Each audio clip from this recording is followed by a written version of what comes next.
Kapag walang nagmamahal sa atin, pakiramdam natin ay tayo na ang pinakakawawang tao sa mundo. Pero hindi yon totoo dahil dapat mas unahin nating mahalin ang ating sarili upang hindi na tayo malinlang ng pagmamahal na mula sa maling tao. Ikaw kabarangay, anong handa mong gawin makawala lang sa isang maling pag-ibig? Dear Papa Dudut, lahat po tayo ay naghahangad makakilala ng mga tao na magmamahal sa atin sa lahat ng pagkakataon. Minsan, hindi kasi natin yon natatagpuan sa sarili nating pamilya. Pero na-realize ko na meron din naman akong pagkukulang kaya tinuring nila akong black sheep at rebelde dahil ako mismo ang naglalayo ng loob ko sa mga taong mahal ko. Kaya nga napasulat ako ngayon sa inyong programang Barangay Love Stories upang humingi ng payo tungkol sa pinagdaraanan ko. Pero bago ko ipagpatuloy ang pagkukwento ay hayaan niyo muna akong magpakilala sa mga kabarangay natin. Tawagin niyo na lamang ako sa pangalang Francis, 31 years old at taga Matandang Balara sa Quezon City. Lagi na talaga akong nakikinig ng programa ninyo sa radyo kaya naisipan kong magpadala ng sarili kong kwento. Magsisimula ang lahat noong 2024 kung kailan lumayas ako sa bahay namin sa Marikina dahil pakiramdam ko ay wala na akong puwang sa pamilya namin. Hindi naman sa pagiging madrama pero may favoritism kasi ang tatay namin at yon ay ang ate ko. Bale 5 kaming magkakapatid pero namatay na ang bunso.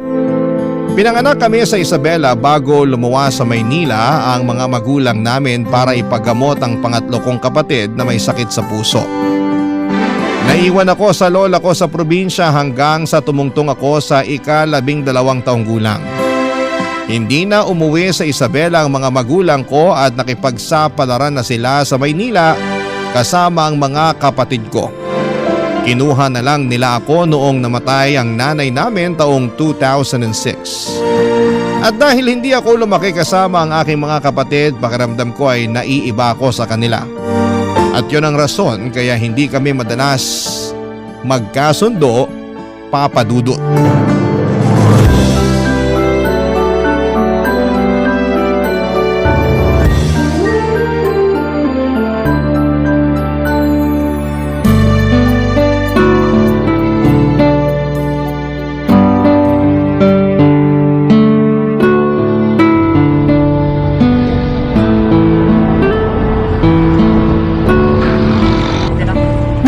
Lang sa hindi kayo sama-samang lumaki? Rason na yon para hindi ka nila tratuhing kapatid? Kapatid naman trato nila sa akin, pero palagi pa rin kami nag-aaway. Akala ko normal lang yun kasi mga bata pa naman kami noon. Pero hanggang ngayon pala na tumanda na lang kami, hindi pa rin kami magkasundo. Grabe naman kasi yung ate mo kung umasta. Akala mo kung sinong reyna sa bahay niyo. Oo, tapos lagi rin siya kinakampihan ng tatay namin. Palibhasa, paborito siya. Yan yung mahirap yung may paborito ang mga magulang. Pero hindi ko naman masisisi si tatay kasi masipag naman si ate at madiskarte sa buhay. Ayoko lang yung palagi niya kaming kinukumpara sa isa't isa. Talaga? Ginagawa niya yun? Oo, madalas niyang sabihin bakit hindi ko raw tularan si ate na ganito ganyan para naman umasenso rin ako sa buhay. Hindi ko nga kayang ginagawa ni ate. Alangan naman pilitin ko sarili ko, hindi ba? Tama rin naman. Mahirap yung pinipilit mo sarili mo sa isang bagay na ayaw mo. Hindi lang sa ayaw pero hindi ko rin kasi kaya. Matalino kasi yung ate ko kaya siguro lumaki rin yung ulo. Wala namang tao na ipinanganak na bobo. Talaga? Oo. Baka naman sinasabi mo lang yan para mapagana ng loob ko ha? Ha? Hindi Tsaka bakit ko naman sasabihin yun? Baka kasi naawa ka sa akin. Sa bagay, sa bahay namin laging sinasabi ni tatay na mahina raw ulo ko. Pulpol at walang alam. Na kahit sa edad kong to parang hindi pa raw ako nagmamature. Siyempre, kukumpara na naman niya ako kay ate o sa iba ko pang nakababatang kapatid. Ay, nakakasawa na. Una sa lahat, hindi ko sinabi yon kasi naaawa ko sa'yo. In fact, tingin ko nga sa'yo matalino kasi alam na alam mo yung ginagawa mo rito sa kainang pinagtatrabahuhan mo. Yung totoo, Pag nakikita kita, hindi ko mapigilang humanga sa'yo.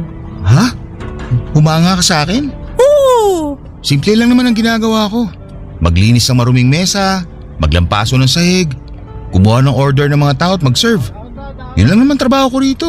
Oo, pero napaka-dedicated mo. Palagi kang nakangiti at hindi ka naiinis kahit maraming customer. Palabati ka rin at palabiro kaya nahahawa mo ng good vibes yung mga tao. Ganun ba? Salamat kasi napansin mo yan. Oo naman, kaya nga lagi na ako ritong kumakain para makita ka. Salamat. Walang anuman. Kaya kung ako sa'yo, huwag mong isipin na bobo ka, pulpol o kung ano pang masakit na salita na sinasabi sa'yo ng tatay at ate mo kasi hindi ka ganun. Sabi ko nga, walang tao na pinanganak na bobo. Kung totoo yan, bakit nahihirapan akong gawin ng isang bagay na nagagawa ng maayos ni ate? Siyempre, dun siya magaling pero ikaw, magaling ka rin naman sa ibang mga bagay. Parang hindi naman may pagmamalaki ang mga bagay kung saan ako magaling. Bakit? Magaling bang maglinis ng bahay ate mo katulad mo? Hindi, ako tagalinis sa amin eh. Oh, kita mo na? Diyan pa lang lamang ka na sa kanya. Basta hindi lahat ng bagay alam ng ate mo. May alam ka na hindi niya alam kaya puntos na yon para sa'yo. Kuha ko na. Kaya sinabi mo na walang tao na pinapanganak na bobo kasi lahat tayo may sari-sariling kakayahan na wala sa iba. Correct ka dyan. Salamat kasi medyo gumaan yung pakiramdam ko. Walang kaso yun, no? Tsaka hindi naman kita masisisi kung ganyan ang nararamdaman mo. Kasalanan din niya ng tatay niyo kasi may paborito siya sa mga anak niya. Mali yun. Dahil dapat pantay-pantay ang pagmamahal ng mga magulang natin sa atin. Kaya nga pero hayaan mo na. Kasi wala na naman ako sa poder nila. Kahit na malungkot mag-isa masarap din sa pakiramdam kasi hindi nakukurta isip ko.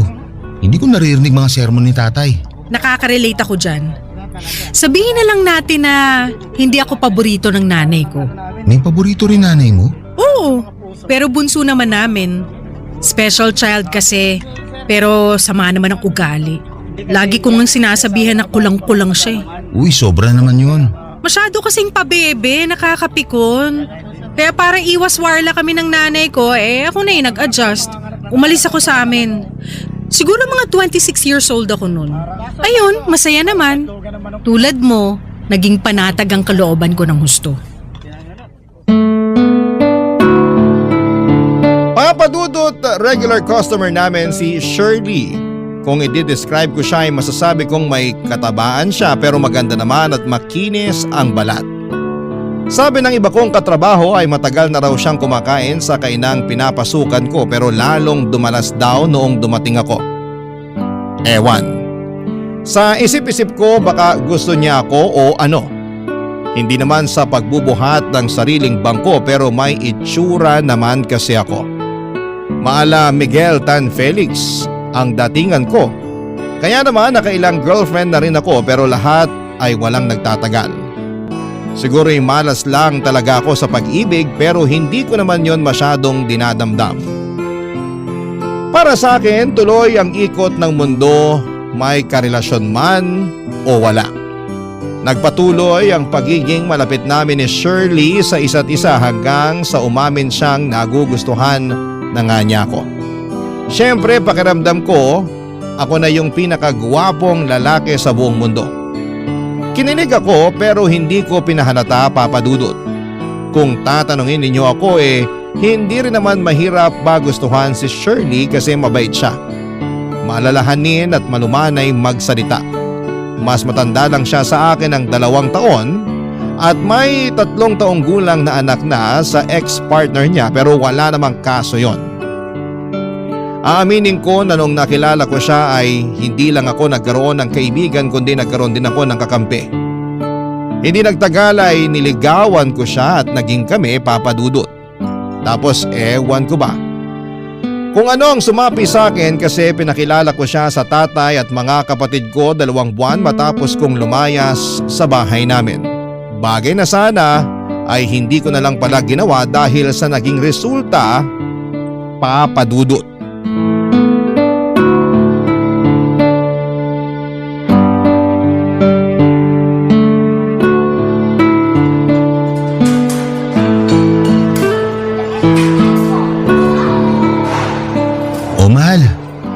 in-order nating cheeseburger sa spaghetti. Salamat, mahal. Sakto, nagkikrave ako dyan. Dito ako sa tapat mo uupo para magkaharap tayo. Yan, grabe. Nakaupo na rin. Nangahawit binti ko doon sa pila. Tagal umusad eh. Ewan ko ba kung bakit parang naging mabagal ang service nila rito. Kaya nga fast food tapos napakabagal naman. Kulang yata sila sa tao kaya ganun. Sana mag-improve na sila kasi 2024 na. Kung hindi sila magbabago, mapag-iiwanan sila. Alam mo kung anong nag-i-improve sa kanila? Ano? Yung presyo ng produkto nila. Ay, sinabi mo pa. Habang tumatagal, mas nagmamahal tapos kumakaunti naman yung serving. Nakakaewan. Buti pa, wag na natin problemahin yon. Kain na lang tayo. Gutom na ako eh. Mabuti pa nga. Kanina ko pag gustong kainin tong burger eh. Tara, kain na tayo. Sige lang. Grabe, amoy pa lang. Nakakasatisfy na. Oo nga. Nagustuhan ko rin tong spaghetti nila. Nung nakaraang araw kasi, ang tabang na hindi ko maintindihan. Talaga? Baka malas ka lang. Baka nga. Maiba tayo, mahal. Grabe tumingin na ate mo sa akin kanina nung sinama mo ko sa bahay niyo. Parang hinusgahan na niya ang buong pagkatao ko nung pinakilala mo kong jowa. Nakakaloka. Ah, yun ba? Pasensya ka na sa ate ko. Kilala kasi yun sa amin na laging matalim kung tumingin. Pero napansin ko nga na grabe siya makatingin nung sinabi ko may anak ka na. Alam ko iniisip nun. Napakawala akong babae. Na malandi ako Huwag kasi… mo sabihin yan dahil hindi totoo yan. Hindi ka pa kawalang babae o malandi. Hindi mo naman kasalanan na hindi kayo naging maayos tong tatay ng anak mo eh. Saka mabuti nga hindi mo pinabayaan yung anak mo. Kumpara naman sa iba dyan na iniiwan na lang sa mga magulang at pinapaalaga yung anak nila para makapagbuhay dalaga sila. Hindi ko gagawin sa anak ko yun. Bukod sa hindi rin naman kami magkasundo ng nanay ko. Sa bagay. Pero yun nga, napatunayan ko na mukhang hindi rin kami magkakasundo ng ate mo. Kaya nga, mali rin yata yung desisyon ko na isama ka sa bahay para ipakilala sa kanila. Kasi nahusgahan ka patuloy ng wala sa oras. Masyado lang talagang judgmental ang ate mo. Di ba sabi mo may ugali talaga yun? Oo, kaya nga hindi kami magkasundo eh. Masyado kasing mataas tingin nun sa sarili niya.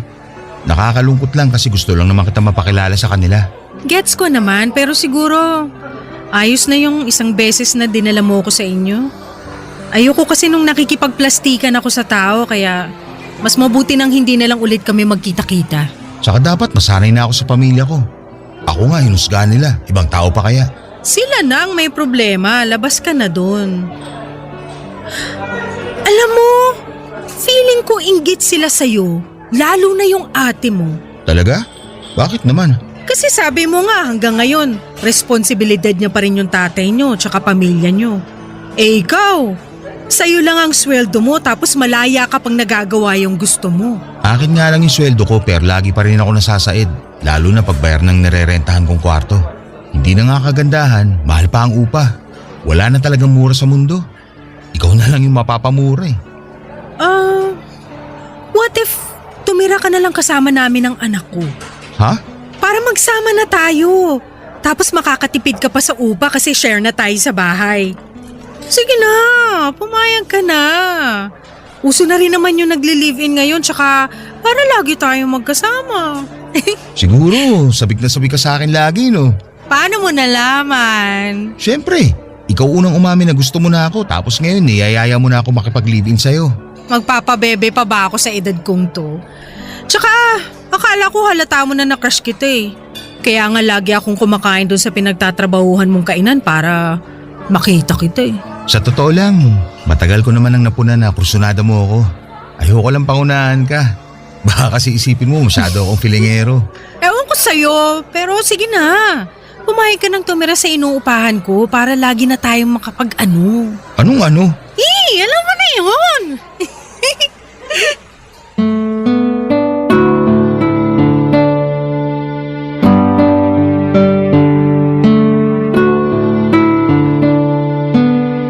Papadudot, kinausap ako ng ate ko noon na hindi raw niya gusto si Shirley para sa akin. Noong tanungin ko kung bakit ay hindi naman siya nakaime kaya inisip ko na lamang na baka naiinggit lang siya sa akin dahil wala pa siyang jowa. Samantalang ako ay in a relationship na. Tama. Ganon nga ang dahilan Kaya hindi rin niya masyadong wini-welcome sa bahay namin ang girlfriend ko.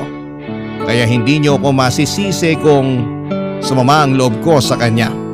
Maayos naman ang trato ng iba kong mga kapatid kay Shirley pero mahalata na hindi sila ganon kasaya. Pati na rin ang tatay namin matapos nga nilang malaman na mas matanda sa akin si Shirley at may anak na. Kaya nga noong sinabi ng jowa ko na mag-live-in na kami ay kinabahan talaga ako noong una, Papa Dudut. Hindi dahil takot akong makisama sa kanya at sa anak niya kundi dahil na-excite ako. Ilang buwan na rin naman akong mag-isa sa maliit na kwarto na nirerentahan ko. At aminado ako na malungkot kaya nga mas gusto ko na lang noong pumasok sa trabaho. Pero dahil makikisama na ako kay Shirley at sa anak niya ay hindi ko mapigilang mabuhayan ang loob. At maging masaya dahil sa wakas ay magkakaroon na ako ng instant na pamilya, Papa Dudut. Barangay Love Stories. Barangay Love Stories. Papa Dudut, nagtatrabaho sa opisina si Shirley at kumikita naman ang disente. Nung hindi pa ako lumilipat sa apartment na nirerentahan niya ay kasama niya roon ang pinsan niyang babae na binabayaran niya para magbantay at mag-alaga sa anak niya. Pero nagpaalam na ito sa kanya na uuwi na sa kanila sa Baguio para mag-aral kaya namroblema si Shirley kung sino ang magbabantay sa kanyang anak. At dahil magkasama na nga kami sa bahay ay nagkasundo kami na ako na ang tatayong tatay ng anak niya at mag-aalaga dito. Para magawa yon ay nag-resign ako sa pinagtatrabahuan ko nang magampanan ang tungkulin ko bilang tatay sa anak ni Shirley na itinuring ko na ring parang tunay na anak. Nagkasundo kami ng jowa ko na siya na ang bahala sa lahat ng mga gastusin namin basta alagaan at bantayan ko lang ang anak niya. At kahit na wala naman akong karanasan sa pag-aalaga ng bata ay pumayag pa rin ako sa gustong mangyari ng kinakasama ko. Kaso ang hirap palang mag-alaga ng bata. Hindi biro dahil mas nakakapagod pa yon kesa sa dati kong trabaho, Papa Dudut.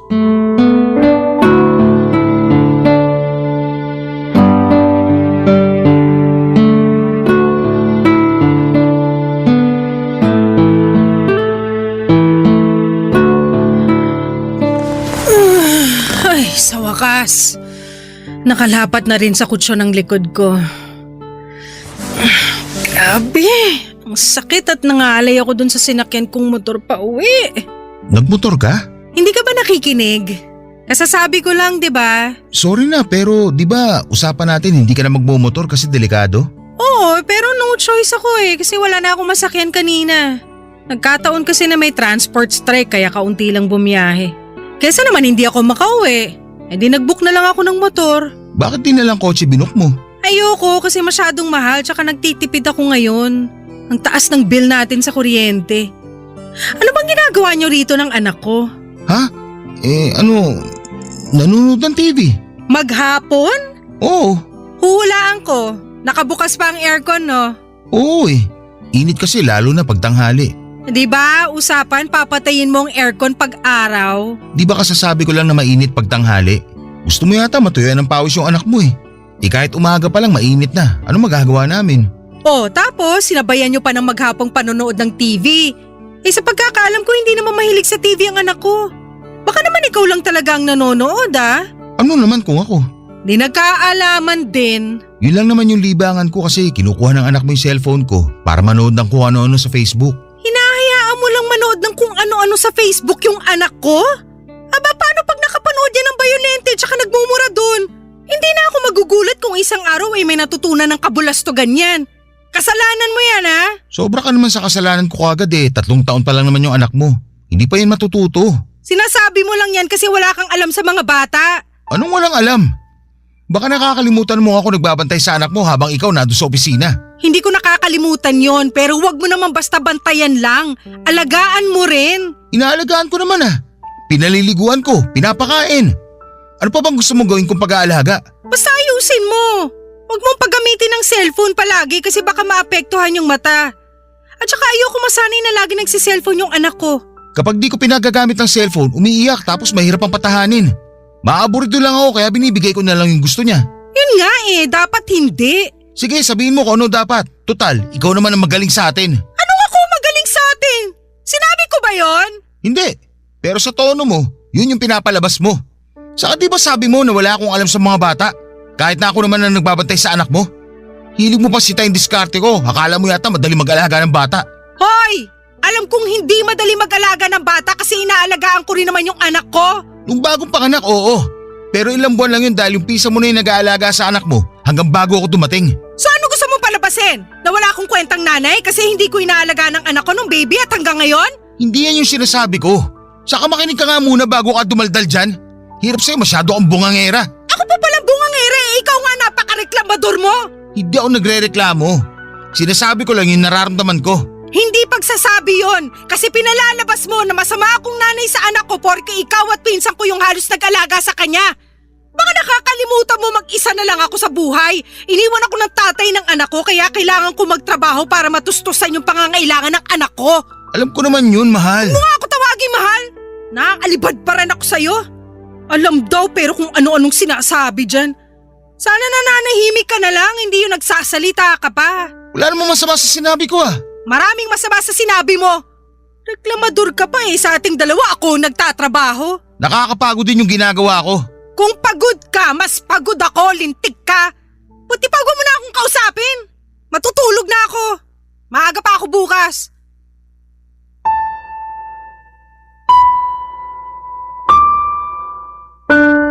Papadudot, aaminin kong nasaktan ako sa mga sinabi ni Shirley sa akin. Pakiramdam ko kasi ay binabaliwala niya yung nararamdaman ko porket siya ang nagtatrabaho sa labas at kumikita ng pera para sa amin, imbes na ako. Naisip ko rin na kahit malayo na ako sa pamilyang hindi naman ako mahal, lumiit naman ang mundo ko dahil umiikot lamang yon sa 4 na sulok ng apartment namin ni Shirley kasama ang anak niya. Habang tumatagal, unti-unti na akong nakakaramdam ng pagtatampo, pagkainip at pagkaburyong sa ginagawa ko. Dati-rati masaya naman ako kasi nababantayan ko ng maayos ang anak niya pero bakit parang may kulang? Doon ko na nga na-realize na ako ang lalaki at ako ang dapat na magtrabaho sa labas para buhayin ang pamilya ko. Kaso baliktad. Dahil si Shirley ang nagtatrabaho sa aming dalawa at ako ang naiiwan sa bahay para mag-alaga ng kanyang anak. Kaya nga ng sumunod na araw ay kinausap ko na ang kinakasama ko at muling nagsabi ng nararamdaman ko sa kanya, Papa Dudut.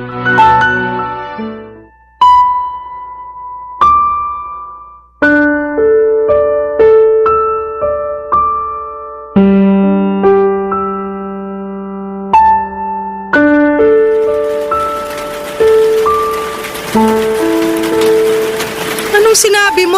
Sabi ko gusto ko na ulit maghanap ng trabaho. Bakit mo gagawin yun? Siyempre, ako ang lalaki sa ating dalawa. Kaya dapat ako rin nagtatrabaho. Paano yung anak ko? Sino magbabantay sa kanya pag nagtrabaho ka? Siguro, ipaalaga mo na lang sa iba. Anong ipapaalaga sa iba? Sirang ulo ka ba? Bakit ka ba sumisigaw? Nag-uusap lang naman tayo ah. Paano hindi ako mapapasigaw? Puro katangahan yung pinagsasasabi mo. Sobra ka naman. Totoo naman Tsaka, kagagaling ko pa lang sa trabaho at pagod na pagod ako sa biyahe para lang sa kaalaman mo, no? Lakas pa ng ulan sa labas, hindi mo man lang ako sinalubong? Sinabi ko na sa'yong nasira yung payong ko. Wala ka man lang ginawa. Nagpapatulog kaya ako ng anak mo. Ewan ko sa'yo, puro ka dahilan. Hindi ako nagdadahilan. Nagsasabi lang ako ng totoo. Hindi ako naniniwala sa'yo. Tiwag! Bahala ka sa buhay mo. Basta gusto ko na magtrabaho. Kung ayaw mo ipaalaga sa iba yung anak mo, doon na lang sa nanay mo. Lintik talaga yung utak na yan. Parang kinakalawang na. O ngayon gumaganyan ka. Di ba ikaw may sabi na walang taong pinanganak na bobo? Wala nga, pero ikaw lalo mong binobobohan Bakit?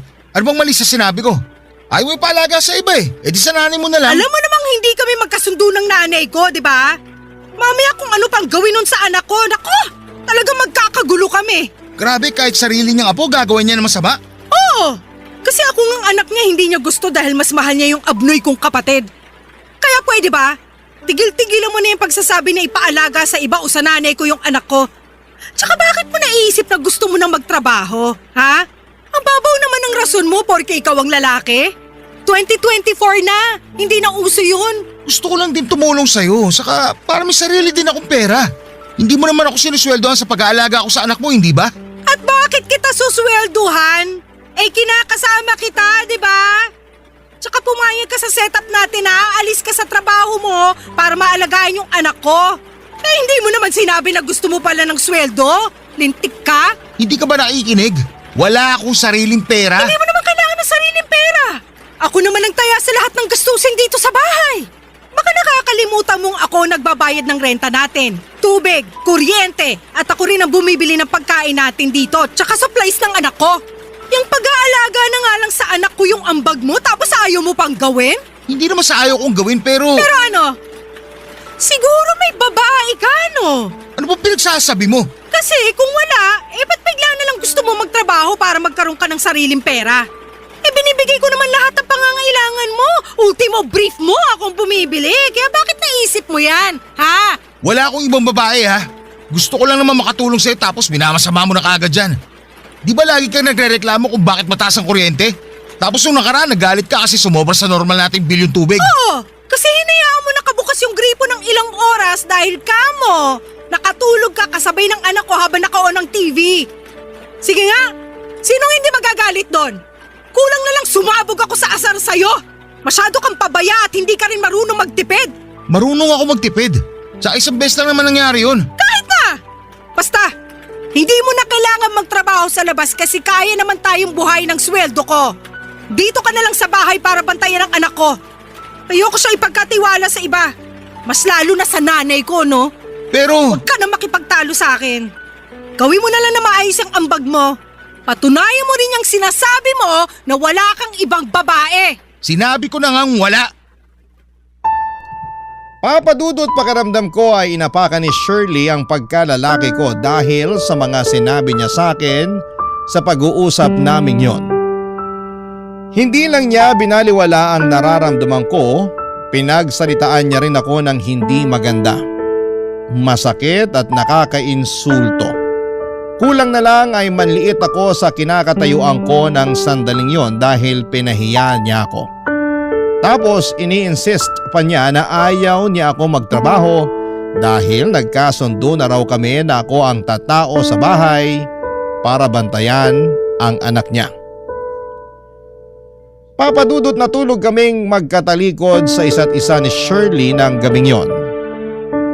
Masama ang loob ko sa kanya at ayokong makita ang pagmumukha niya.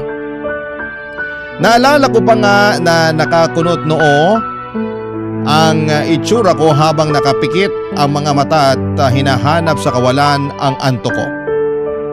Siguro ay madaling araw na ako noong nakatulog papadudot sa kakaisip ng kung ano-ano. Hindi ko mapigilang magtanim ng sama ng loob sa kinakasama ko dahil pakiwari ko ay nagahari-harian siya sa pamamahay namin, samantalang ako ang lalaki sa aming dalawa. Bukod doon ay para niya akong tinanggalan ng boses at karapatan na magsalita para sabihin ang nararamdaman ko dahil mababaw lang naman daw yon, papadudot. Barangay Love Stories. Barangay Love Stories. Habang tumatagal ay inuunawa ko na lamang ang sitwasyon namin ni Shirley. Baka kasi masyado lang talaga akong mareklamo at naninibago pa ako sa setup namin. Kaya kahit aburido na ako sa pagiging taong bahay at yaya sa anak niya ay itinikom ko na lamang ang bibig ko. Ginawa ko na lamang ang mayaambag ko sa relasyon namin dahil ginagawa rin naman ni Shirley ang parte niya. At yun nga ay ang magtrabaho sa labas at kumita ng pera. Aaminin ko na naging sunod-sunuran ako kay Shirley lalo na sa pangangailangan niya sa kama.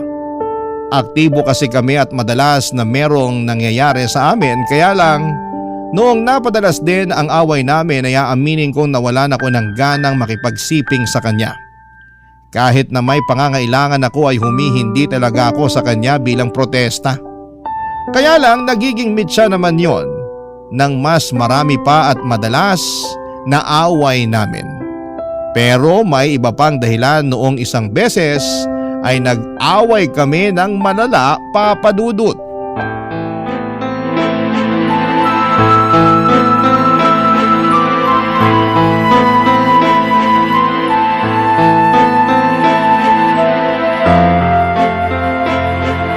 Sino yung kausap mo sa cellphone mo, ha? Ha? Wait lang ha, tatawagan kita ulit. Sagutin mo na lang yung tanong ko. Sino yung kausap mo? Katrabaho ko lang. Bakit ba? Katrabaho mong lalaki, tama ako, no? Oy, ano namang problema dun? Hindi lang naman puro babae ang kaopisina ko ah. Pero bakit kailangan magkausap kayo noon hanggang umaga? Kagabi pa kayo magkausap noon, ah. Ano ba pinag-uusapan nyo? Aliw na aliw ka. Marami. Madalas tungkol sa trabaho. Wow, tungkol sa trabaho pala eh, linggo ngayon. Ano naman kung linggo ngayon? Alam mo, hindi mo talaga maintindihan yung punto ko rito eh. Bobo ka ba? Anong sinabi mo? Sabi ko kung bobo ka kasi yung mga dahilan mo parang tanga. Ikaw yung parang tanga at bobo sa ating dalawa. Dinamay mo pa ako sa kabobohan mo. Akala mo yata pinanganak ako kahapon eh. Akala mo yata hindi ko nahahalata na naikipaglandian ka doon sa katrabaho mo. Lakas ng loob mong pagbintangan ako may ibang babae. Pero ikaw pala may ibang lalaki. Ano? Sira ulo ka na talaga. Sira na ko sira pero masisisi mo ba ako? Hindi kita sinisisi kaya manahimik ka na lang pwede? Kung makapagsalita ka, akala mo kung sino kang malinis? Hindi ako perpekto pero malinis naman talaga ako dahil wala akong kinakalantaring ibang babae. Teka, ibig sabihin meron talaga kayong relasyon ng hudas na yon? Tumigil ka nga! May asawa na yung tao, wag kang ano? Uy, may asawa na pala eh. Bakit kung magtawagan kayo inaabot ang umaga? Ano kayo mga teenager? Hindi mo lang ako nirespeto. Magkasama tayo sa bahay tapos tinutuloy-tuloy mo yung pakikipaglandian mo? Ano ba ako rito? Statwa? Bakit hindi ba? Ano sasabi mo dyan? Masisisi mo ba ako kung nahumaling ako sa iba kahit nandiyan ka naman? Nandiyan ka nga pero daig mo pa yung estatwa at palamuti lang sa bahay natin. Hindi mo ako malambing kapag pagod ako at galing sa trabaho. Wala kang kusa. Tapos lagi mo rin akong tinatanggihan sa kama, akala mo kung sino ka? Hindi pa rin dahilan yun para manlalaki ka na. Mahiya ka nga sa akin. Bakit ako mahihiya sa'yo? Ikaw nga hindi nahihiya sa akin. Yan na nga lang ambag mo tsaka pagbabantay sa anak ko tapos hindi mo pa magawa na maayos. Akala mo siguro magpapakta nga ako sa'yo, no? Ewan ko kung anong klaseng utak meron ka, ha? Bakit ganyan ka na lang mag-isip? Siyempre, iba ako sa mga babaeng kilala mo. Pero hindi rin naman ako ganun kabobo para makipagrelasyon sa lalaking pamilyado. Nagkataon lang talaga na nandyan siya para pasayahin ako sa kama kasi hindi mo naman magawa. Siraulo ka talaga. Siraulo na ako siraulo pero mas siraulo ka. Kung makapagsalita ka parang wala ka ng pakialam sa nararamdaman ko, ha? Lagi mo na lang ako minamaliit at binabaliwala. Akala ko pa naman kakampi kita. Pero pakiramdam ko wala na akong boses sa relasyong to. Kakampi mo naman talaga ako eh. Kaso bigla mo na lang akong kinontra. Hindi ka na lang ba kontento sa setup natin nung una? Gusto mo pa magtrabaho sa labas kesyo ikaw ang lalaki sa relasyon. Pwede ba? Nakakasuka na. Tsaka anong trabaho papasukin mo eh? Hindi ka nga nakatapos ng college. Sigurado ako nakukulangin lang sa atin yung magiging sweldo mo. Naisip mo ba talaga yon? Ha? O hindi? Feeling ko kasi hindi eh. Tapos ang lakas pa ng loob mo magmaktol? Bakit? Sino ka ba? Ibang klase ka. Nagbago ka na talaga. Hindi ako nagbago, no? Hindi ko lang hinayaan ang sarili ko na malugmok ng dahil sa'yo. Tsaka akala mo hindi ko alam kung bakit ka nagkakaganyan? Yang bigla mo na lang naisip na magtrabaho tas magmaktol sa akin kaya hindi ka na nakikipagsiping? Ano na naman ba yun? Kasi naapakan ko na yung pagkalalaki mo. Buti alam mo. So sino sa atin mag-a-adjust? Ako ba ikaw yung na-offend? Mahiya ka nga. Alam mo, ang dapat mong gawin, ayusin mo yung sarili mo. Hindi yung para kang bata na nagmamaktol dyan. Hindi na ako nagtataka kung bakit hindi kayo magkasundo ng ate mo eh. Masyado kang sensitive at pa-baby. Papa Dudut, nagpatong-patong na yata ang tampo ko kay Shirley kaya sumabog na ako ng panahong yon. Hindi ko na rin napigilan ang selos ko lalo na at harap-harapan siyang may kinakausap na ibang lalaki. At mas nadagdagan lang ang sama ng loob ko sa kanya nang idahilan niyang kasalanan ko naman. Kaya siya kumausap ng iba dahil nagkukulang na ako sa kanya. Ano bang tingin niya sa akin? Parausan lang niya. Sobrang nakakakulo ng dugo at umabot na lamang ako sa punto na gusto ko na siyang hiwalayan, Papa Dudut. Tsumitsyempo lamang ako kasi na-realize kong wala pala akong pera sakaling umalis ako sa poder niya. Kaya nga inabot pa ako ng 1 buwan bago naging desidido na iwan siya. Pero hindi yun natuloy nang sinabi sa akin ni Shirley na buntis siya sa anak namin. Nang malaman ko yon ay bigla na lamang nagbago ang lahat. Automatic na nawala ang inis at galit ko sa kinakasama ko. Nakaramdam ako ng matinding kasiyahan dahil magkakaanak na kami, kaso sa paglipas ng mga linggo ay naging masela ng pagbubuntis ni Shirley, kaya nag-decide kami na ako naman ang magtrabaho habang siya ay nasa bahay na lamang. Hindi na ako bumalik sa dati kong trabaho dahil hindi naman sila hiring at sa halip ay naghanap ako ng ibang mapapasukan kong trabaho kung saan ay kikita ako ng malaki-laki. Pero dahil high school graduate lamang ako ay medyo nahirapan ako, Papa Dudut. Kulang din ang skills ko kaya bumagsak ako sa pagko-construction worker, Papa Dudut.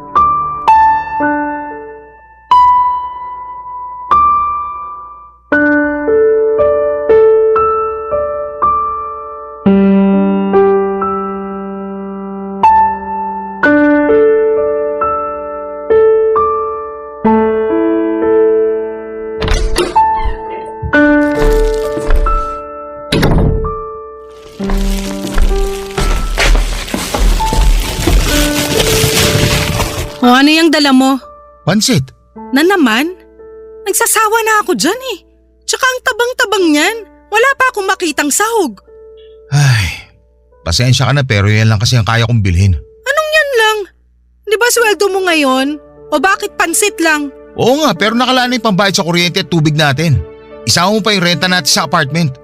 Wala na nga natira sa akin pang allowance ko eh. Ako ba dapat mamroblema dyan ginusto mo namang magtrabaho sa labas? Diba? Matagal mo ng pangarap yan, yung makapag-provide sa amin ng anak natin, tapos magre-reklamo ka? Hindi naman ako nagre-reklamo. Ang akin lang, kaunting unawa lang sana. Hirap na ako. Saka mababa lang yung pasahod ngayon sa construction. Sana maintindihan mo yun. Ang hirap lang kasing intindihin kung bakit sa dinami-rami ng matitinong lalaki na may pinag-aralan at magandang trabaho, sa'yo pa talaga ako bumagsak. O ngayon naman, kinukumpara mo na ako sa iba. Hindi ko lang mapigilan. Naaalibadbaran kasi ako sa'yo. Tsaka masisisi mo ba ako? Kung bakit kasi ganyan ka? Mahinang dumiskarte, kawalang gana. Bigla tuloy ako nag-alala para sa magiging future ng baby ko kung ganyan ka pa rin. Kahit naman ganito lang ako, masipag naman ako. At hindi ko naman kayo pababayaan. Kaya bakit ganyan ka lang magsalita sa akin? Hindi ka ba nakikinig? Siyempre, bilang nanay, hindi mo ako masisisi kung isipin ko ang kapakanan na magiging anak natin. Hindi ganun yun kasi kung talagang mahal mo ang anak natin, dapat sinusuportahan mo ang tatay niya para mas lalong gana sa pagtatrabaho. Kaso baliktad eh, kasi iniinsulto at minamalit mo pa ako lalo. Magsabi ka nga sa akin ng totoo. Ano sasabihin ko sa'yo? Tanong lang to ah, huwag ka sana magagalit. Ano nga yun? Akin ba talaga yung batang dinadala mo o baka naman dun yan sa lalaking nakalandian mo? Baliw ka ba? Bakit mo naman naisip yan? Bakit hindi? Baka nakakalimutan mo nagloko ka bago ka nabuntis. Tapos sinabi mo na lang sa akin na akin yung bata na yan. Paano kung hindi naman pala sa akin yan, di ba? Baka nakakalimutan mo rin na active tayo noon bago ka nag-inarte at nagmaktol. Malamang ikaw ang tatay ng baby sa tiyan ko. Kung ako talaga ang tatay niyan, tratuhin mo ako na maayos. Irespeto mo ako, yun lang. Paano kita irerespeto kulang ka nga sa diskarte? Patunayan mo muna sa amin ang magiging anak natin na karapat dapat ka nga maging tatay. Alam mo, naiinis na talaga ako sa'yo. Hindi ka lang sensitive at pa-baby, mahina rin ang loob mo. Akala mo yata mag-a-adjust sa'yo yung mundo dahil mahina ka, no? Na porke hindi ka nakatapos ng pag-aaral at yan lang ang kakayahan mo, okay na yan. Pero Jack ka nagkakamali. Yan din yung malaki nating pagkakaiba. Maling-mali lang siguro talaga na sa dami ng lalaki sa mundo, sa'yo pa ako nagkagusto. Sisi ako! Kung nagsisisi ka pala bakit hindi mo ako iniwalayan nung una pa lang? Ngayon lang naman ako nagsisi, no? Pero sana pala noon pa lang para hindi na tayo umabot sa ganito. Tapos sa buntis mo pa ako at kinailangan ko pang huminto sa trabaho. Pakiramdam ko ako na yung pinakamalas na babae sa buong mundo. Kasi nakilala ko yung katulad mo. Buti pa lalabas na lang kami ng anak ko. Ano? Saan kayo pupunta? Gabi na oh. O ano naman kung gabi na? May bukas pa naman kainan dyan sa malapit eh. Doon na lang kami kakain kasi napakatabang naman ng dala mong pansit. Ikaw na lang kumain yan. Tutal, mukhang sanay na sanay ka naman dyan. Tingnan mo yung ugali mo. Hindi ka ba nag-iisip? Isasama mo sa labas yung anak mo ng ganitong oras? Saka saan ka kukuha ng pambili mo? Huwag mo nang problemahin yon dahil may pera ako. Ikaw lang naman ang wala, kaya bahala ka dyan. Ayoko rin muna makita yung mukha mo. Tsaka dapat tulog ka na pagdating namin ha. Ayoko makipag-usap sa'yo. Ang pangit mo. Papadudot umalis si Shirley at ang anak niya para kumain ng walang lingon-lingon sa akin. Naiwan na lamang akong nanggagalaite sa kinakatayuan ko pero wala na rin akong nagawa pa. Pagkalis nila ay napaupo na lamang ako sa bangko at hindi ko na napigilang umiyak. Ni sa hinagap ay hindi ko naisip na aabot kami sa ganito ni Shirley. Akala ko pa naman ay perfect na yung relasyon namin at mahal niya ako. Pero maling-mali ako at sising-sisi sa mga naging desisyon ko sa buhay. Pakiramdam ko ay wala na akong kakampi sa buhay tapos nahihiya pa akong lumapit sa pamilya ko. Natatakot kasi ako na baka sabihin nila sa akin na mali ang babaeng napili ko. Pero ayoko rin namang iwanan si Shirley sakaling anak ko nga ang dinadala niya. Gulong-gulo na ako. Hindi ko na alam ang gagawin ko, Papa Dudut. Gusto ko nang lumaya kay Shirley pero ayoko nang maging mag-isa pag ginawa ko yon. Sana po ay mapayuhan ako ng mga kabarangay natin dahil kailangan ko yon. Maraming salamat po sa inyo, Papa Dudut, sakaling mapili po ninyong i-area ang storya ng buhay ko. More power and God bless po sa inyo at sa mga kabarangay natin. Lagi kayo number 1 sa puso ko. Ang inyong forever kapuso at kabarangay, Francis. Barangay Love Stories. Barangay Love Stories. Nalilito pa rin sa life ang ating kabarangay. Ano kaya ang maipapayo mo sa kanya? Ibahagi mo yan sa ating comment section para mabasa rin niya. Nagustuhan ng iyong napakinggan? Ituloy yan via live stream sa www.gmanetwork.com/radio.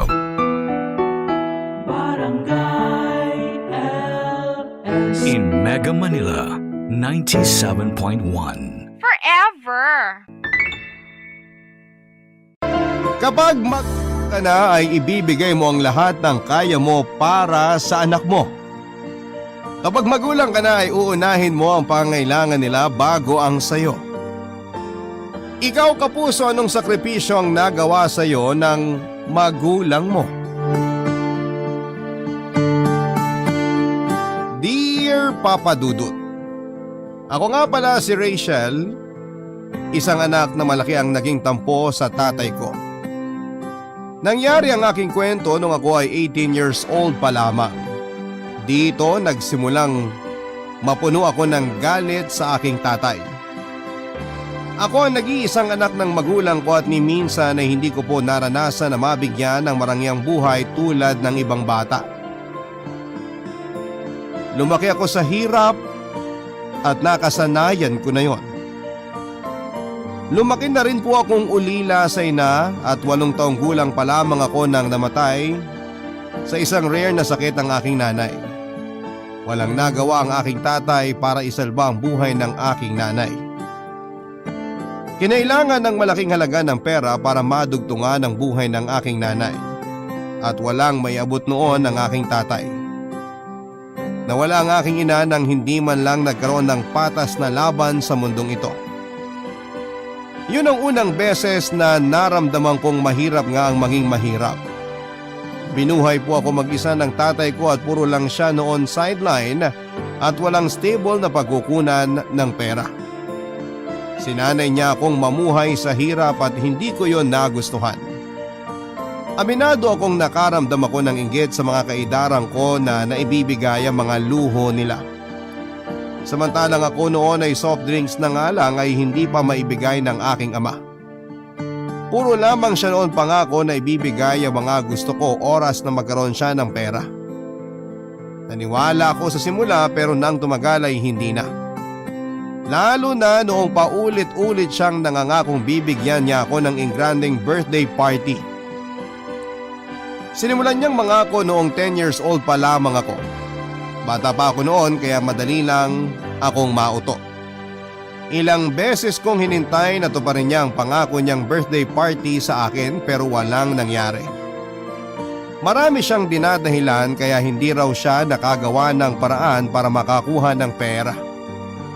Nanawa na ako sa kakahintay sa mga pangako niya lalo na noong debut ko. Binigyan siya ng tsansa na tuparin kahit minsan lang ang pangako niya pero tulad ng dati ay hindi pa rin po niya nagawa yon, Papa Dudut.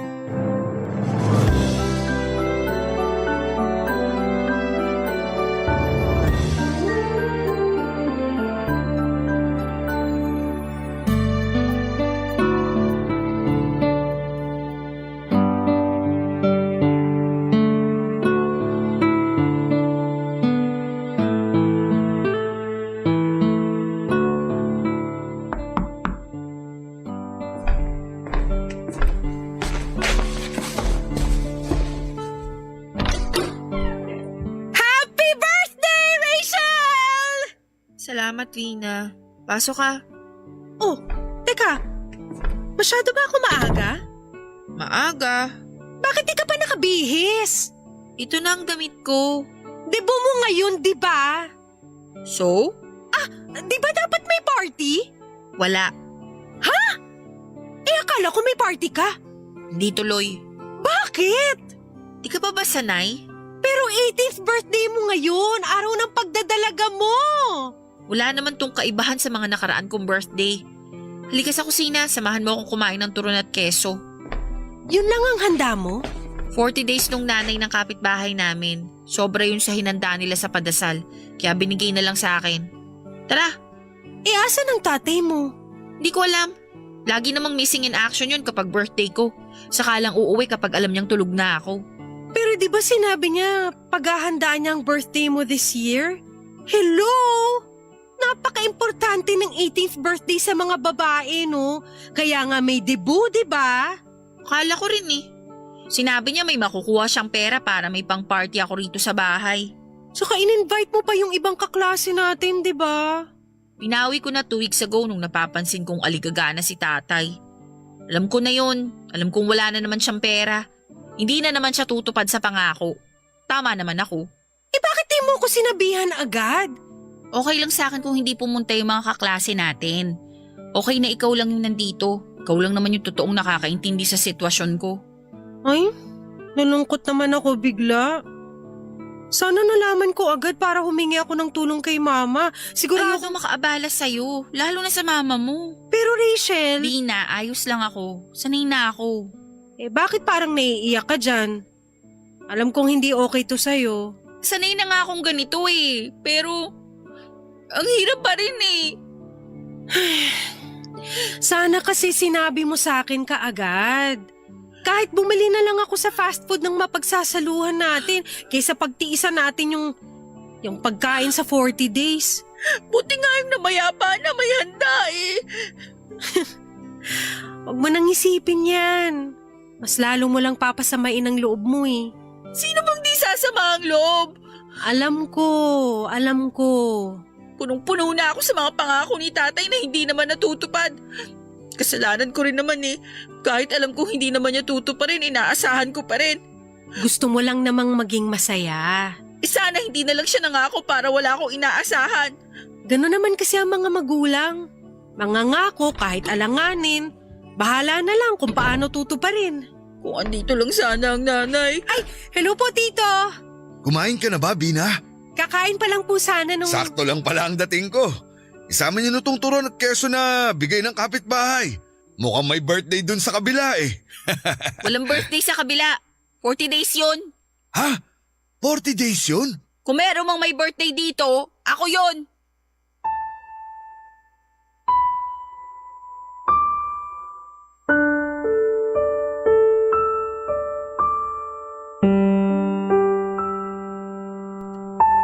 Papa Dudut, sinumpa ko talaga ang kahirapan namin.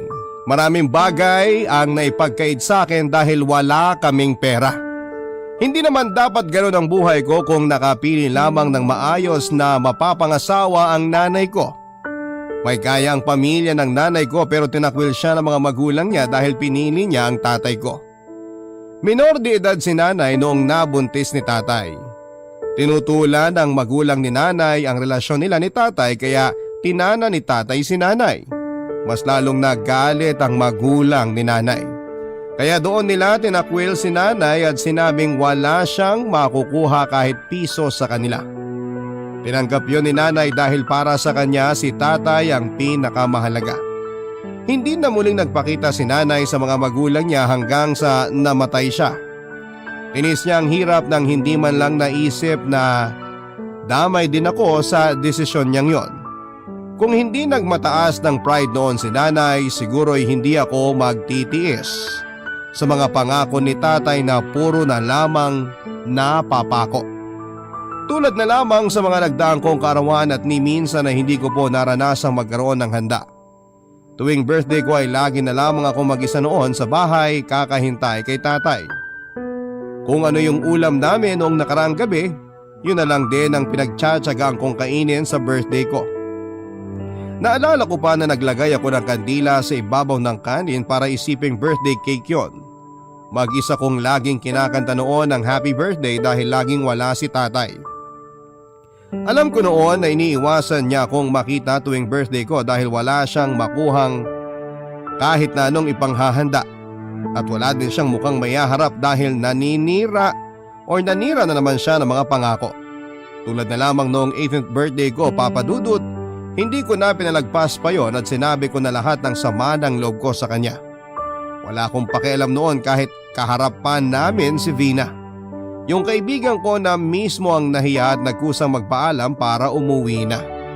Hindi na ako nahiya kay Vina, Papa Dudut, dahil talagang sobra na ang ginagawa ni tatay kaya hindi na rin po ako nakapagpigil.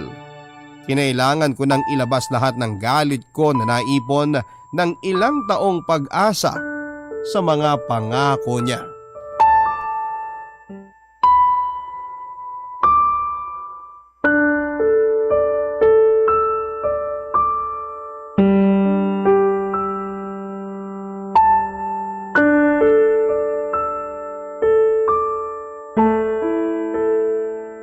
Alam ko namang birthday mo ngayon, kaya nga ako umuwi agad.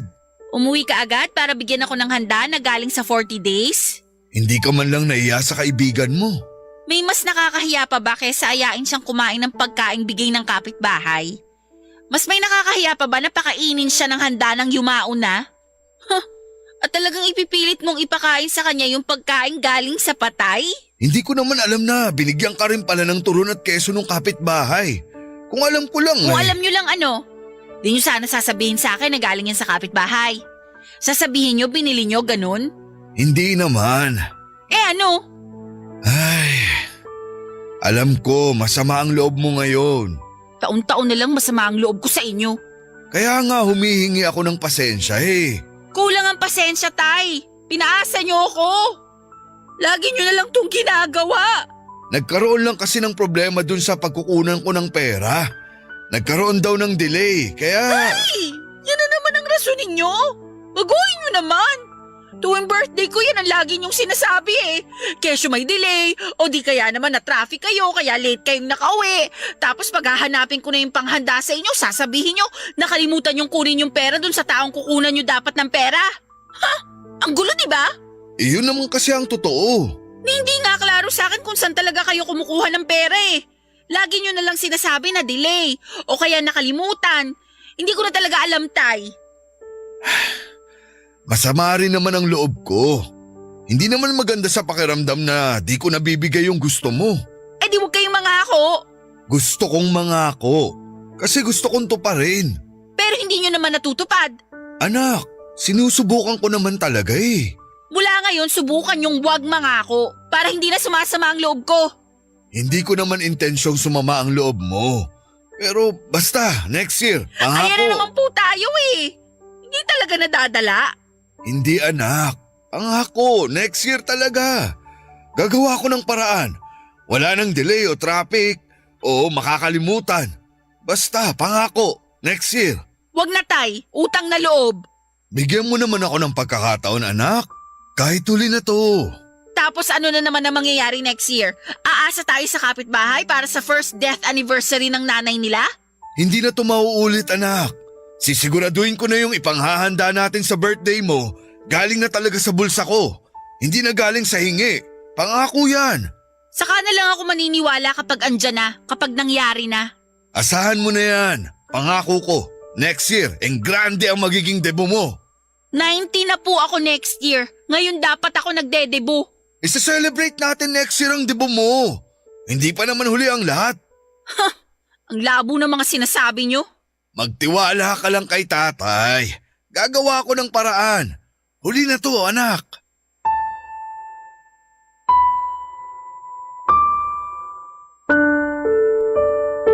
Kaya siguro nahuli ni tatay si nanay dahil sa galing niyang magsalita. Kahit ako man naniniwala lagi sa kanya noon. Nangako na naman si tatay na sa susunod na birthday ko ay magkakaroon na ako ng bonggang celebration. Ilang beses niyang pinilit sa akin na magkakatotoo yon at masaya pa siyang nagkwento sa akin sa kung saan niya makukuha ang pera. Hindi na lamang ako nagsalita noon lalo't may kalabuan lahat ng sinasabi niya. Hindi ko nga alam kung papaano niya napapaniwala noon ang sarili niya na magagawa niya ang lahat ng sinasabi niya. Hindi ako katulad ni nanay noon na malaki ang tiwala kay tatay. Siguro nung una ay may tiwala ako kay tatay pero nang tumagal ay nawala na yon lahat. Ikaw ba naman ang pangakuan ng paulit-ulit tapos ay hindi natutupad? Hindi ba't mawawalan ka rin ng tiwala? Sa pag-uusap namin yon ay naalala ko tuloy ang ilang memories na nabubuhay pa si nanay. Kahit musmus pa lamang ako noon ay naaalala ko pa rin kung paano magliwanag ang mukha ni nanay kapag may sinasabing bagong pagkakakitaan si tatay. Hindi ko alam kung paanong nakuhang magtiwala at maniwala ni nanay kay tatay gayong wala naman ni isa sa mga pinangako ni tatay ang natupad. Nabilib tuloy ako lalo kay nanay dahil hindi ko alam kung saan siya kumuha ng pasensya sa kakahintay kay tatay. Nato pa rin ang lahat ng sinasabi niya. Papadudot, alam kong hindi maganda ang magsalita ng ganito sa sarili mong magulang pero inabot na kasi ako ng libu-libong sama ng loob kaya hindi ko maiwasang makapagsalita ng ganito. Hindi naman kasi madaling kumalma at maging mabuti kapag may taong nagpapaasa sa iyo lagi, papadudot. Barangay Love Stories. Barangay Love Stories. Binitawan ko na ang pangarap kong magkaroon ng bonggang birthday celebration, papadudot. Sinabi ko na sa sarili ko na baka mas mauna pang mabuhay muli si nanay kesa matupad ni tatay ang pangako niya sa akin. Napakarami naming utang noon, papadudot. Hindi naman ako ang nangutang kundi si tatay. Kaliwat kanan ang mga inutangan niya at hindi ko alam kung saan niya yon dinala. Konti lang kasi ang naibibigay niya para sa gastusin sa bahay, samantalang ang mga utang niya noon ay hindi ko na halos mabilang. Hindi ko naman siya tinatanong kung saan niya dinadala ang mga nakukuha niyang pera. Hindi na nga rin ako nagtatanong noon kung saan siya kumukuha ng pera para sa panggastos namin sa araw-araw. Nag-start na rin ako mag-part-time bilang tagahugas ng plato sa isang kainan malapit sa bahay. Nagsimula na ako mag-ipon para mabilis na akong makaalis sa poder ni tatay. Papadudot, bigla ko na lamang naalala. Nagsimula kaming magkaroon ng utang noong nagkasakit ng malala si nanay. Nakakuha ng tulong pinansyal si tatay mula sa isang NGO at malaki naman ang nakuha niyang pera para ipangtusto sa bayarin sa ospital. Pero imbis na ipangbayad yon ni tatay ay dinala niya yon sa pasugalan. May nag-aya sa kanyang bagong kakilala na matitriple daw ang pera niya kapag sumugal siya. Walang alam noon sa sugalang tatay ko. Ni bisyo sa alak o sigarilyo ay wala din siya noon. Kaya hindi ko maintindihan kung paano siyang napapayag ng bago niyang kakilala para sumugal. Hindi na nga raw kunestyon ni tatay ang bagong kakilala niyang yon. Inabot niya kagad ang pera at pinagkatiwala sa bagong kakilala niya. Hinayaan niya ang bagong kakilalang yon ang tumaya para sa kanya. Ang naging problema nga lang, Pagkakuha ng pera ay wala nang naging balita pa si tatay sa taong yon. Nalaman niya sa huli na kilalang scammer pala ang taong yon. Nawala ng pangbayad sa ospital si nanay kaya napilitang kaming iuwi siya. Doon na rin pumanaw. Ayan na naman kayo, tay! Seryoso nga ako. Sino ba ang mga iimbitahan mo? Wala. Bakit naman wala? Kasi alam kong wala namang selebrasyong mangyayari next year. Ayoko magpaasa ng ibang tao. Hindi mo sila paaasahin. Tama nang ako lang yung umaasa lagi. Mag-isip ka na kung anong gusto mong handa. Wala. Sige naman na, anak. Tay, sinabi ko naman sa'yo na ayos na, di ba? Huwag na kayong mangako kasi alam kong hindi rin naman matutupad yan. Iba next year. Yan din ang sinabi mo last year. May pera na ako. Ibayad nyo na lang yan sa utang natin para makabawas naman. Gusto mo ba magpareserba na ako ng venue? Gusto mo ba may balloons pa at roses? Alam ko paborito mo ang dilaw na rosas. Yun ba ang gusto mo? Kukuha ako. Sige, tay. Galingan nyo pa sa pagpapaasa sa akin. Anak, di kita pinapaasa. Sinasabi ko naman sa'yo may pera na nga ako eh. At sabi ko nga sa inyo, ipangbayad nyo na lang yan sa utang natin. Sapat ang pera ko para sa birthday mo at pangbayad ng ibang utang natin. Ay! Wala ka na ba talagang tiwala kay tatay? Sa tingin nyo po, taon-taon yung inuubos ang tiwala ko sa inyo, tapos magtatanong kayo kung may tiwala pa ba ako sa inyo? Gusto ko lang maniwala ka sa akin tulad ng ginagawa ng nanay mo nung buhay pa siya.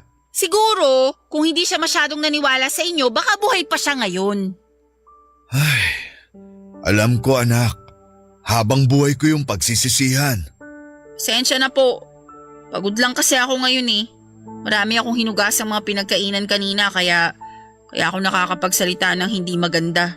Ayos lang yun anak, alam ko naman eh. Totoo bang may pera na kayo? Oo nga. Na oo. Magkano ang renta ron? 1,000 po ata. Andun na yung deposit na 500.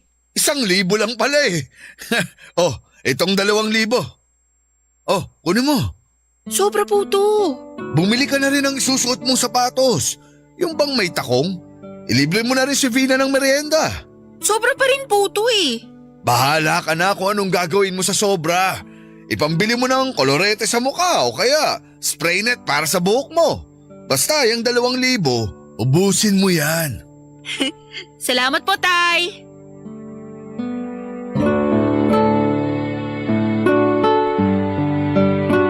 Papadudot na tuwa ako dahil malaki na nga ang pag-asang matupad ang matagal ko nang pinapangarap na birthday celebration. Nakita ko kasi na malaki ang perang hawak ni tatay. Sinabi niya sa akin na kakausapin na niya ang mga nasa barangay hall para rentahan ang basketball court para sa birthday ko. Sinabi rin niya na may catering service na raw na nirekomenda sa kanya. Masyado pa kang maaga noon para gawin niya ang lahat ng yon pero natuwa ako dahil alam kong may katuparan na lahat ng sinabi niya. Naramdaman kong gusto talagang bumawi ni tatay. Nagbayad na rin siya ng ibang utang namin at sinabi niya sa akin na susunod na nga ang makakuha ng pandagdag na pera para sa birthday ko. Naniwala na ako sa kanya, Papa Dudut. Lahat ng sinabi niya sa akin ay pinaniwalaan ko dahil mas klaro na lahat ng sinabi niya sa akin noon na may pinagkukuhanan na siya ng pera.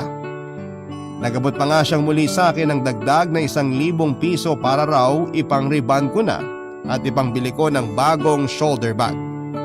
Wala na talagang atrasa noon ng birthday celebration ko. Tinawagan ko na mga kaibigan at kaklase ko para imbitahan sila at hindi nga naniwala yung iba at sinabing hanggat walang invitation cards ay hindi raw matutuloy yung birthday ko.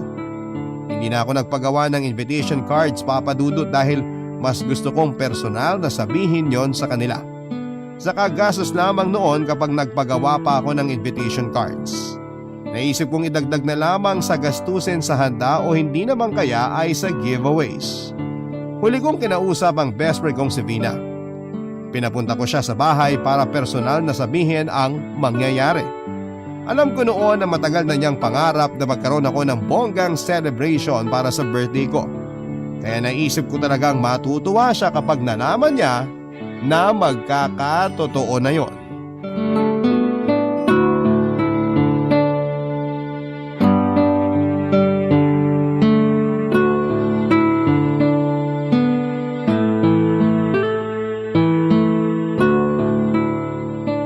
Ano ba yung ibabalita mo at hindi pwedeng sa phone mo na lang gawin? Hulaan mo! Naku girl, wala akong time. Invited ka next year sa birthday ko. Lagi naman akong invited ah. Iba next year, hindi na tayo magugutom sa birthday ko. May magpo 40 days ba next year? Loka-loka, may pahanda na ako, may pang-party na. Uy, seryoso ba yan? Oo nga. Uy, ikaw ah, saan ka nagnakaw ng pera? Grabe ka sa akin ah. Joke lang. Pero saan nga? Next year na lang. Hahaba pa ang buhok mo. Sige ka, hindi pantay ang pagkakaunat niyan.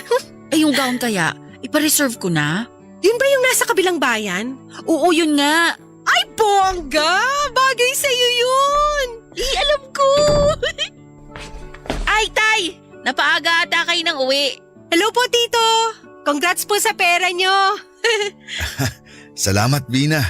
Binalita ko lang po kay Vina yung para sa birthday celebration ko next year. Pupunta na nga po kami sa kabilang bayan para ipa-reserve yung gown na gusto ni Rachel. Bina, ayos lang ba kung iwan mo muna kami ni Rachel? May pag-uusapan lang kami. Bukas na kayo pumunta sa kabilang bayan kung ayos lang. Ay, oo naman po! Walang problema. Sige, Rachel, chat mo na lang ako Sige, ingat ka. Okay, bye! May problema po ba, Tay? Nagastos mo na ba yung 3,000 na binigay ko sa'yo? Hindi pa po. Bakit po? Pwede bang mahiram muna? Para saan? Ano kasi Pinapakaba niyo ko, Tay. Ano ba yun? Sabihin niyo na po. nadukot kasi yung pera ko kanina lang. Ho? Ipangda-down ko sana sa catering kaya ako dinala lahat. Nakatulog ako sa jeep. Di ko na malayan na nakuha na pala nung katabi ko yung pera. Nilimas niya lahat. Hala, Tay! Paano yung birthday ko? Nasabihan ko na lahat ng mga kakilala ko Nakakahiya kung di na naman matutuloy. Ano ba naman yan, Tay? Gagawa pa rin ako ng paraan. Huwag kang mag-alala. Ibigay mo lang muna sa akin yung 3,000. Hindi po pwede! Ipangre-renta ko ng gown yun. Binigay niyo na yun sa akin Hihiramin ko lang naman. Ibabalik ko rin. Nawalan nga kasi ako ng pera. Di umanap kayo ng paraan para magkapera ulit. Anak naman, wag naman sanang ganyan. Kaya huwag ganyan. Hindi niyo na naman matutupad yung pangako niyo. Alam ko na to Mauulit na naman lahat. Ibigay mo na sa akin yung 3,000. Hindi! Ibibigay mo ba o hindi? Ikaw, Rachel, sobra ka na ha? Alam mo ba, madali lang sa akin to. Gusto kong maibigay sa'yo ang birthday na gusto mo. Pero tulungan mo rin ako. Bakit kita tutulungan Ikaw nga itong nangangako. 18 ka na pero isip bata ka pa rin talaga. Puro sarili mo lang iniisip mo. Paano ako? Kala mo madaling kumita ng pera para may ipagmayabang ka sa mga kakilala mo? Kung hindi kayo nangako, hindi ako aasa ng ganito. Kasalanan niyo rin Kunin mo na yung 3,000. Wala akong panahon para sa pag-iinarte mo. Dalihan mo. Pinaiinit mo ang ulo ko Binalik ko na ang 3,000 piso kay tatay at agad din siyang umalis noon at hindi ko alam kung saan siya nagpunta. Iniyak ko na lamang sa kwarto ang lahat, Papa Dudut.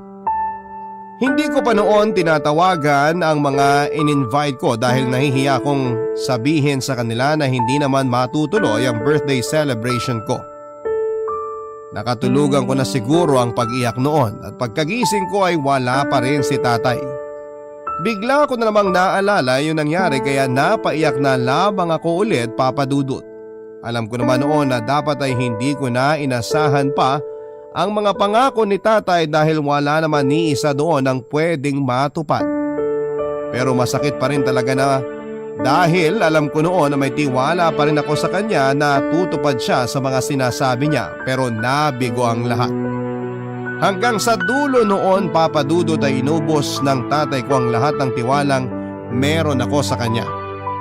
Mas lalo ako nagalit noong nalaman kong nadukutan nga si tatay pero hindi siya papunta noon sa catering tulad ng sinasabi niya. Nadukutan siya habang papunta sa isang sabungan. Sinabi lang yon ng isang kakilala namin nung hinanap siya sa bahay. Hindi pa rin talaga nagbago ang tatay ko.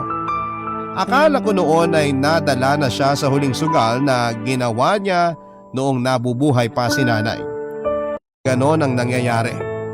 Nahiya ako para sa sarili ko dahil napaasa ko sila dahil pinaasa rin ako ng tatay ko ng mga panahong yon, Papa Dudut.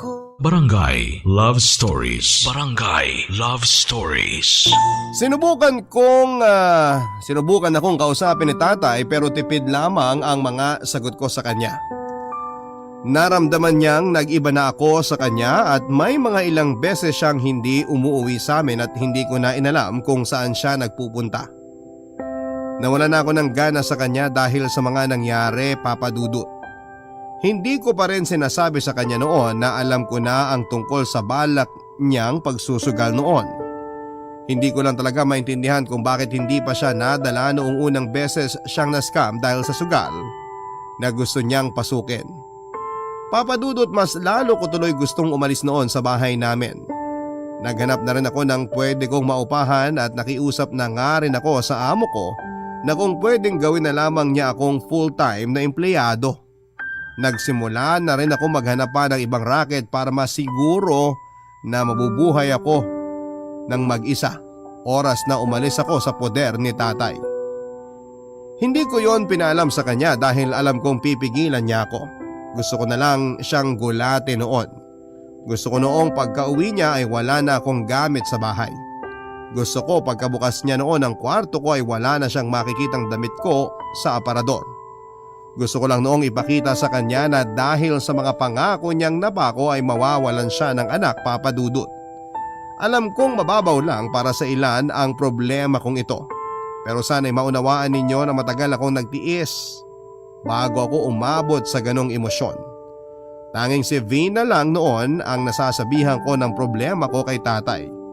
Mabuti na lang at meron pa akong isang tao sa buhay na kaya kong pagkatiwalaan. Sa kanya ko po ibinuhos lahat ng mga salita na hindi ko magawang sabihin. Nakakainis siya, Vina. Sana hindi na lang siyang naging tatay ko. Uy, hinay-hinay lang sa pananalita. Tatay mo pa rin yun. Alam ko, pero sobra na eh. Nakakahiya sa mga kaklase natin. Birthday lang naman yun, Rachel. Makakabawi pa sa susunod. Hindi lang to tungkol sa birthday ko eh. Tungkol to sa paulit-ulit niyang pagpapaasa sa akin. Puro siya pangako, wala namang natutupad. Gets ko yung nararamdaman mo. Nakakahiya sa mga kaklase natin. Sinabi mo na ba sa kanila na hindi matutuloy yung birthday mo next year? Oo! Nakakahiya, Vina. Nakakahiya. Anong sabi nila? In-expect na raw nila. Alam daw nilang hindi naman matutuloy. Mukhang silang may kasalanan. Masyado nilang inasahan na hindi matutuloy, ayan tuloy. Kung meron mang may kasalanan dito, si Tata yon.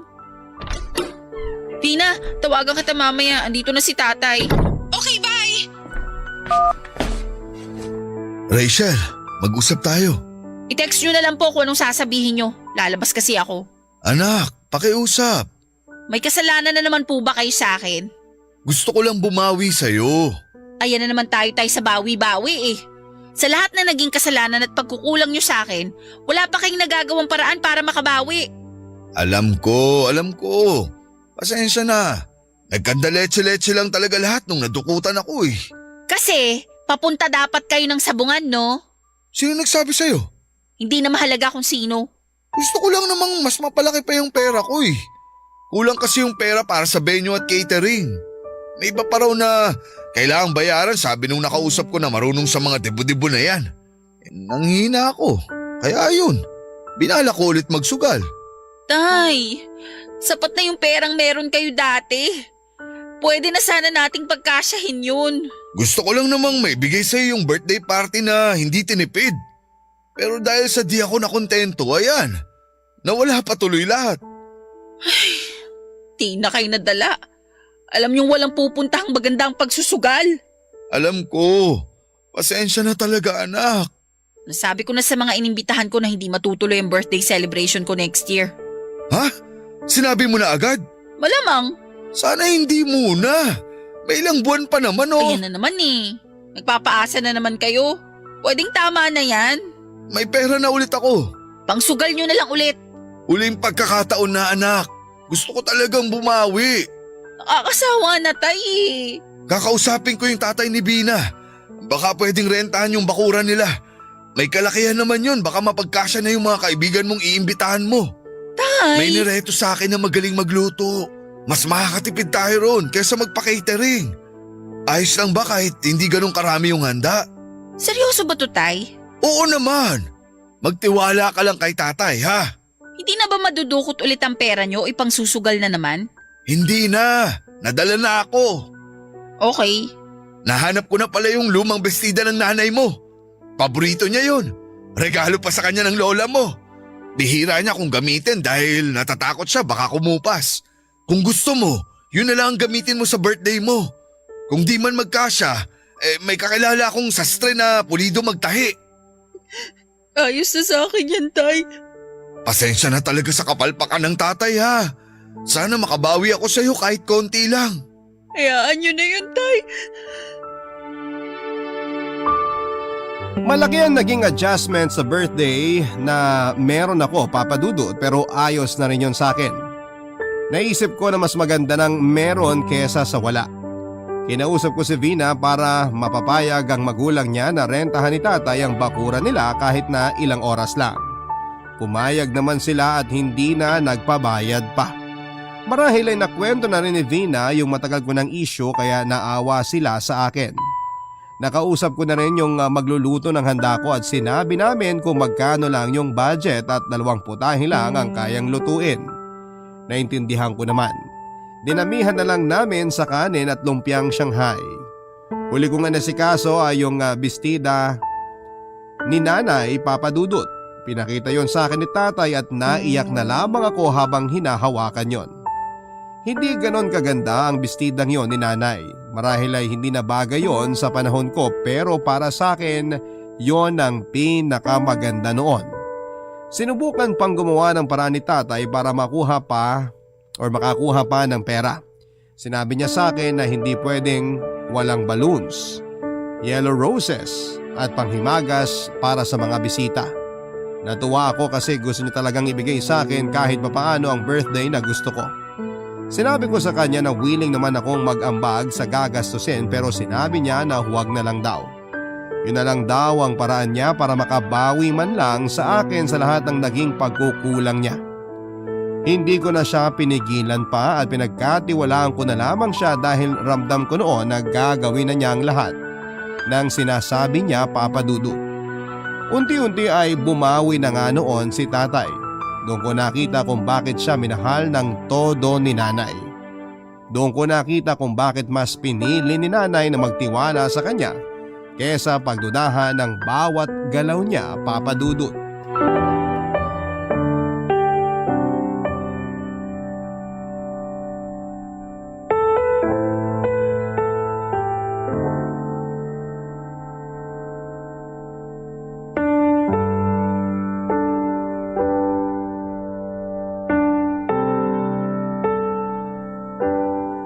Isang buwan na lang at birthday mo na. Oo. Renta sa Bidyoke.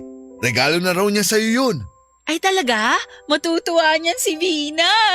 Naku, ilayo mo si Bina sa mic at baka mga lawang agad yun sa kakatalsik ng laway niya. Isusumbong kita. Ay, Parang may iniisip kayo, Tay ah. hindi lang kasi ako kontento. Saan po? Para sa birthday mo. Maraming kulang. Maraming pumalya. Sabi ko makakaabot pa yung budget ko sa lechon. Kinulang pa tayo para sa giveaways. Binawi naman natin sa dessert. Mas gusto na nila yon kesa magtambak ng giveaway sa mga cabinet nila sa bahay. Ay, kulang din yung... Tay, preno na please. Huwag tayong mag-focus sa kulang. Mag-focus tayo sa kung anong meron. At salamat po para ron. Gusto ko lang naman kasi yung the best para sa'yo. The best na lahat ng ginawa nyo. Ang dami kong naging pagkukulang sa inyo ng nanay mo, Rachel. Wala hong nagbibilang, Tay. Nahihiya na ako sa inyo kasi puro na lang ako salita. Alam ko napagod na rin ang nanay mo sa akin. Di lang niya pinahalata. Pero ikaw, sinasabi mo sa akin yung mga mali ko. Mali ko po ba yon? Hindi ka mali ron. Sa totoo lang, Yun ang kailangan ko para pag sumikapan kong tuparin lahat ng sinasabi ko. Kaya salamat anak. Kung di mo ako binungangaan baka di ko mapagtatanto lahat. Hayaan niyo po sa susunod. Titindihan ko pa ang pagbubunga nga ako. Sana masaya ang nanay mo kung nasaan man siya. Proud siya sa'yo, Tay. Sa tingin mo, Oo naman po. hindi man lang ako nakabawi sa kanya bago siya nawala. Bumabawi naman kayo ngayon sa akin eh. Alam mo, nung bata ka, siguro di mo na naaalala pero lagi kang pinaghahanda ng nanay mo. Mahilig kasi sa birthday ang nanay mo Nagmana nga ata talaga ako sa kanya eh. Kahit sopas lang na walang karne, ipagluluto ka niya. Kapag kapos naman sa pera, bibili na lang siya ng mga instant noodles at lalagyan ng itlog para mapagsaluhan natin. Hindi ko na nga maalala yan eh. Pero ako, naaalala ko pa. Lalo na yung pagpalakpak mo kapag parating na ang nanay mo habang hawak yung handa mo. Tapos, kakanta na siya ng happy birthday. Ako naman, hawak ko yung kandilang pang brownout para mahihipan ka lang. Sana man lang naalala ko yan. Wala rin kasi tayong camera nun anak. Kung meron lang di sana may ebidensya. Kaya sa birthday ko, damihan natin ng pictures para may mabalikan tayo. Lalo kapag tumanda na ako at nag-ulyanin. Kailangan ko yun para may maalala. Salamat po, Tay. Salamat sa lahat. Ay, tama na nga ang ganitong usapan. Nakakahapdi ng mata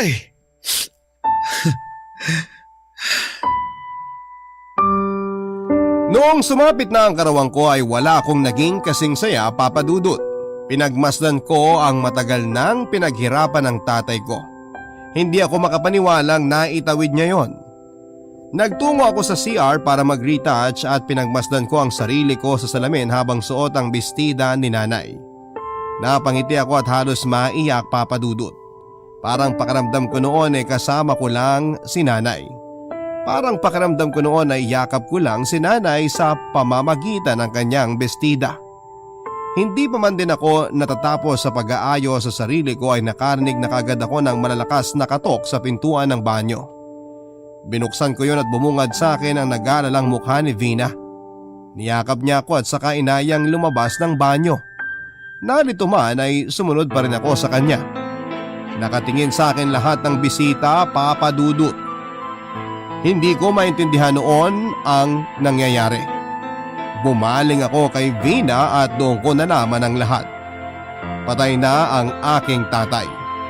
Napatay si tatay nang pinagkakautangan niya ng pera para pang birthday ko. Tinakbuhan daw ni tatay ang inutangan niya, kaya pinahahanap siya. Binaril siya sa ulo habang naglalakad papunta sa venue ng birthday ko, Papa Dudut. Natumba ako nung binalita sa akin ni Vina ang nangyari kay tatay. Walang nagawa mga bisita kundi ang kaawaan ako habang tinitingnan. Narinig ko pa ang mga bulong-bulungan pero masyado akong mahina noon para kumprontahin sila. Walang maibalik ang nakaraan, Papa Dudut. Mas gugustuhin ko pang paasahin na lamang ako ni tatay na maipaghahanda niya ako sa karawang ko kaysa paasahin ko ang sarili kong babalik pa ang tatay ko sa mundong ito. Ang inyong kapuso at kabarangay, Rachel. Barangay Love Stories.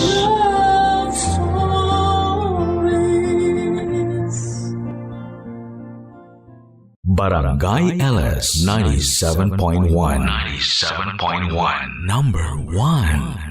Forever.